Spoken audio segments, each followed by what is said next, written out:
और हमारे यशस्वी प्रधानमंत्री, सबके चहीते, सबके फेवरेट, आज उनका जन्म दिवस है। हमारे लिए बहुत ही सौभाग्य की बात है कि आज, और मेरे लिए खासकर,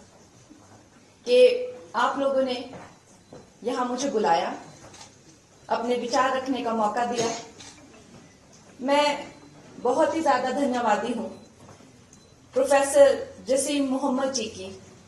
और entire Narendra Modi research centre. ये जो एक वॉलंटरी ऑर्गेनाइजेशन है, और जैसा कि बताया कि ये किताबें बेचते नहीं हैं, ये जो है एक तरह से सेल्फ हेल्प ग्रुप ही है। इनकी सारी टीम को मैं बहुत धन्यवादी हूं जिन्होंने मेरी सहायता की to compile this book together. साथ ही ऑनरेबल डिग्निटरीज, जगदीश मुखी जी, नील दमन खत्री जी, और हमारी जो आज की जो होस्ट हैं doctor Amna Mirza ji, she is doing a fabulous job, और बाकी यहाँ उपस्थित राकेश शर्मा जी जिन्होंने बहुत अच्छा यहाँ पे संबोधन किया और हमें काफी जो है वो चार्ज कर दिया,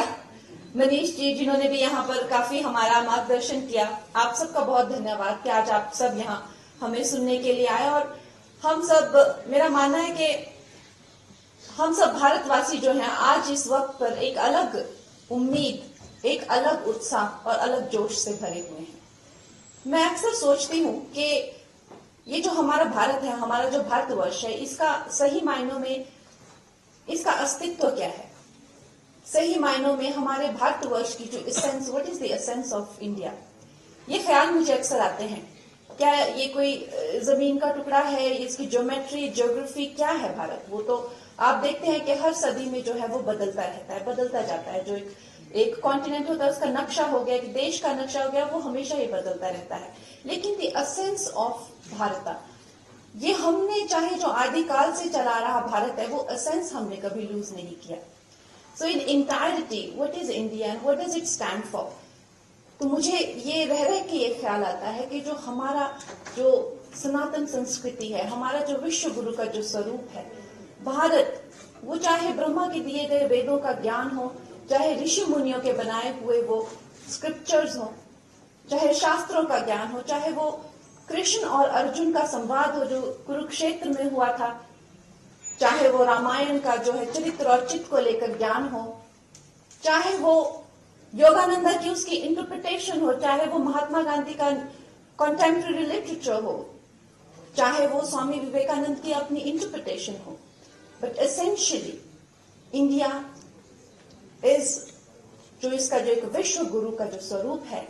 एसेंशियली भारत वही है। और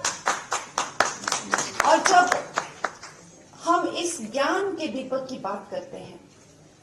जब हम ये बात करते हैं कि हमारे ऊपर, भारत के ऊपर, क्योंकि आप अक्सर देखेंगे ऐसे न जाने आपको कितने साइंटिस्ट मिल जाएंगे, चाहे वो न्यूक्लियर रिसर्च कर रहे हो आधुनिक युगों में, आधुनिक, जो कहेंगे जी हमने ये गीता से हमारी प्रेरणा रही है।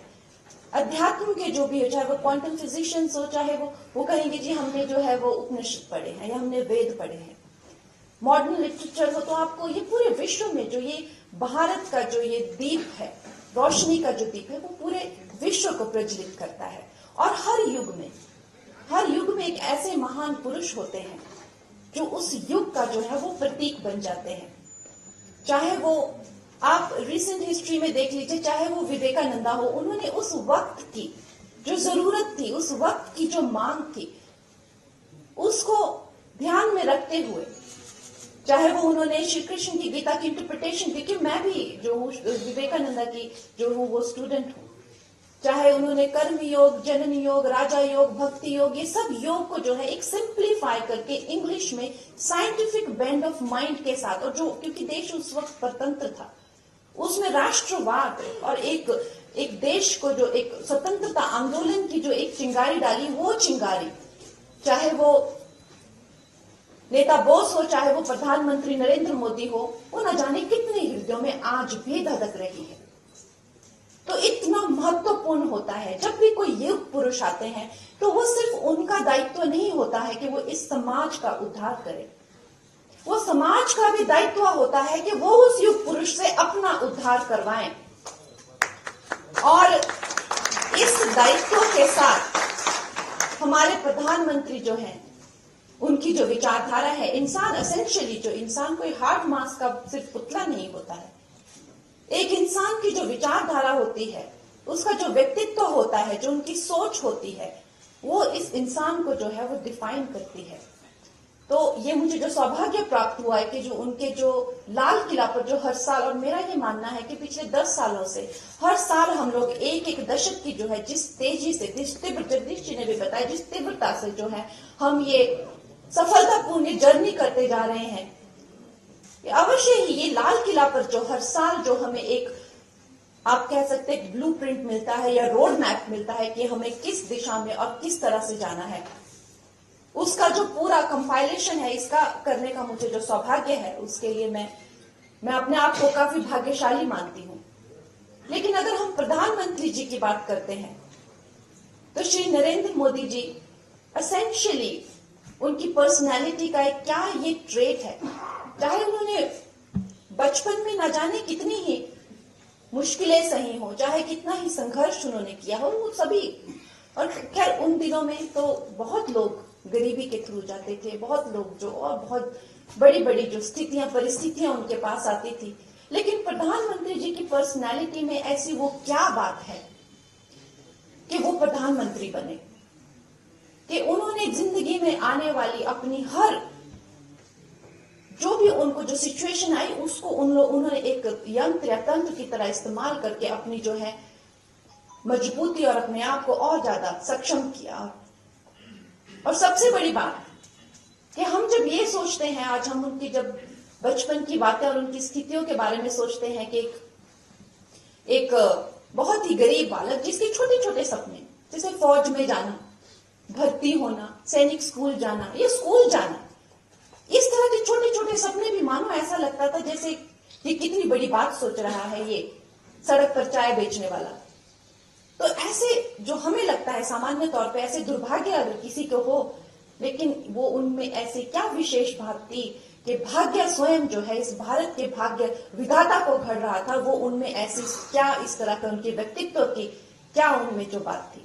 मेरा ये मानना है कि उनके व्यक्तित्व का सबसे विशेष बात है उनकी आशावादी सोच, उनकी जो पॉजिटिव थिंकिंग है।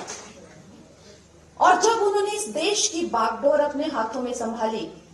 2014 में, तो आप लोग ये चीज नोटिस कीजिएगा कि वो खुद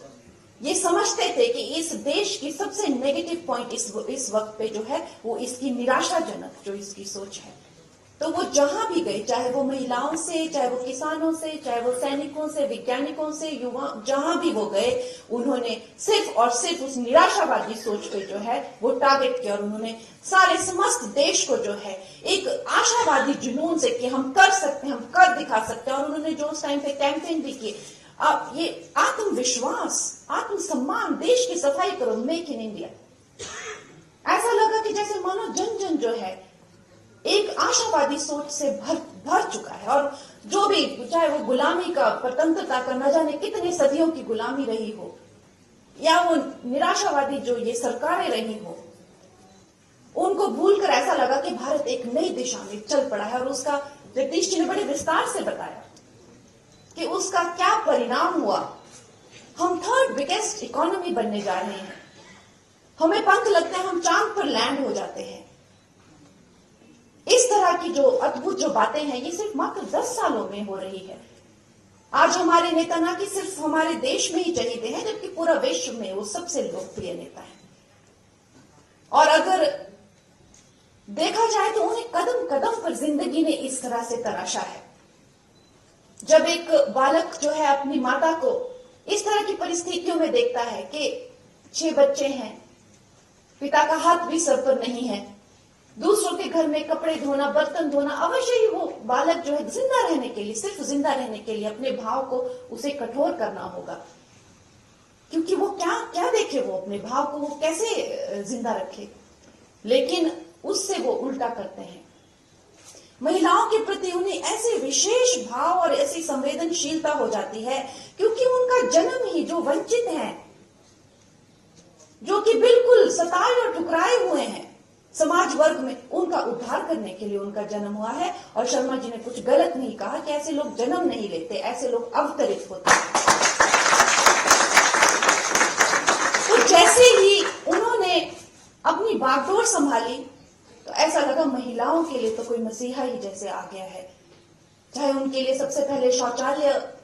या उनको धुएं के अंधकार से कि इन सब बेटियों माताओं को जो है गैस चूल्हे दिए जाएं, उनके नाम के अकाउंट खोले जाएं, बेटियों को जो है वो पोषण के लिए, गर्भवती बेटियों को पेंशन दी जाए,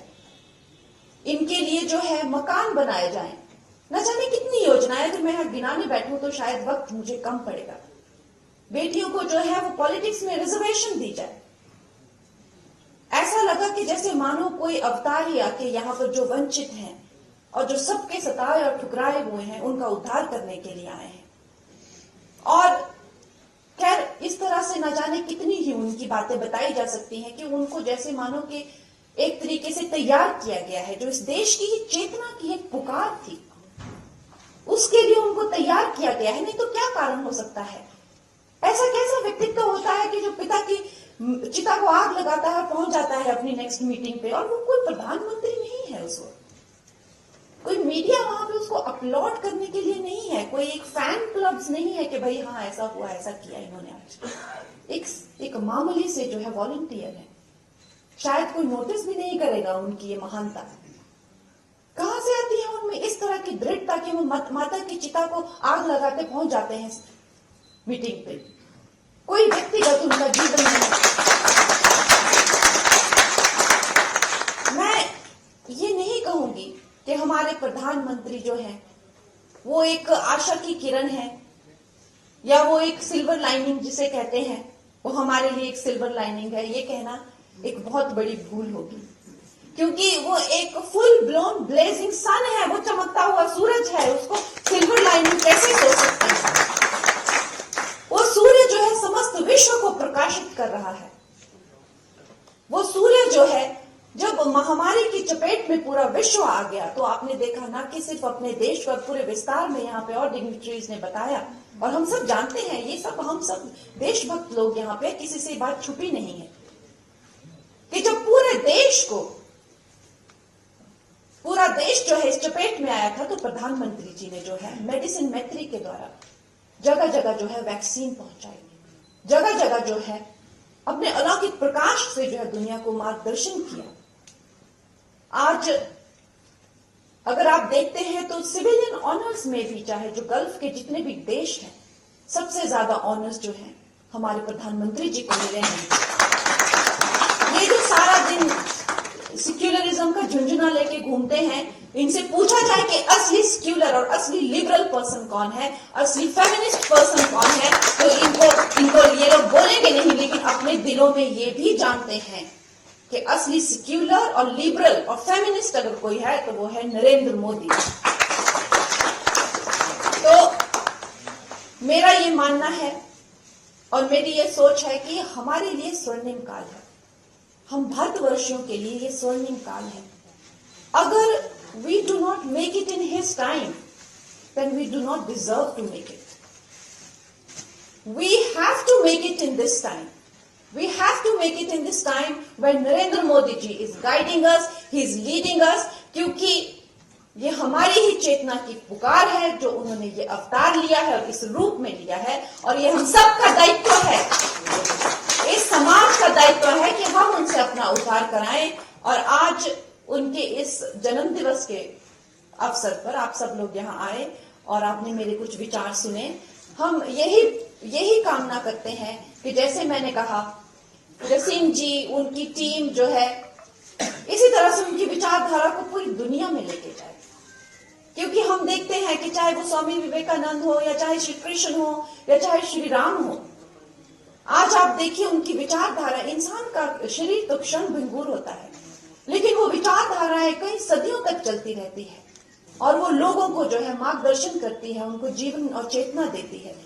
तो मैं यही चाहूंगी आज उनके जन्मदिन के अवसर पर, मैं यही चाहूंगी कि उनका जो यश है उनकी जो कीर्ति है वो हमारे धर्म में एक बड़ा ही, हमारे देश में एक बड़ा ही सुंदर एक्सप्रेशन है जिसे कहते हैं कि युग युगों तक जियो, जुग जुग जियो।